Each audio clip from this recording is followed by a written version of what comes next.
Јавното обвинителство во Струмица изрече мирка притвор од 30 дена за 5 лица вмешани во нападот на струмичкиот полициски службеник во населеното место Баница. Како што информираа од обвинителството, за сите лица кои учествувале во нападот на службеното лице, е отворена истражна постапка за напад врз службено лице при вршење на работа за безбедност. За инцидентот реагираше и независниот синдикат на полицијата, кој побара строги казни за сторителите и тврдат дека секој граѓанин полицаец треба да се чувствува безбедно. Секогаш кога граѓанинот сака да посегне по телото, односно по самиот полиски службеник, не му става никаков проблем, затоа што законите се нула.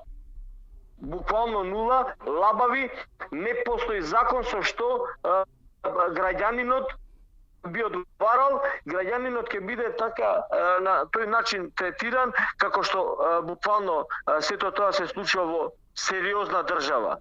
Зборувам сериозна затоа што не може да државата има закон со што кој кога ќе сака да крене рака да удара по било кој од полициските службеници кога сака.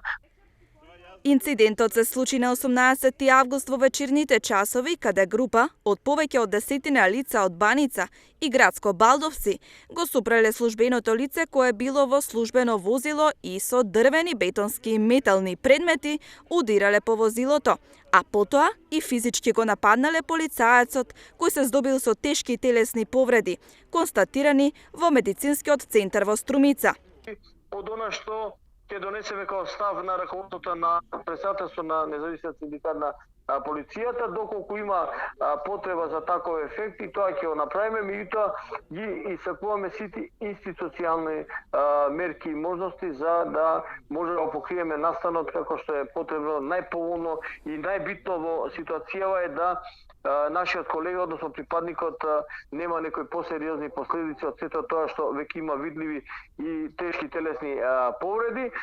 Би го повикал и другиот репрезентативен синдикат да мора сериозно да размисли седнување на маса заеднички со министерот за внатрешни работи. Ние како независен синдикат на полицијата посебно и секогаш говориме дека крајно време, денес е ова момент кај што мора да ставиме точка, меѓутоа на вистина, без разлика на све, денеска нема никаков настав, меѓутоа ние мора сериозно да размислиме, да ги земеме сите елементи во предвид, посебно нападите кои се вршат врз полициските службеници. Од синдикатот известуваат дека ваквите напади мора да запрат. Секој има право да е безбеден на својата должност па и дома. Доколку е потребно, ќе започнат со протести и дебати и тврдат дека на таквите несакани сцени мора да им се стави крај.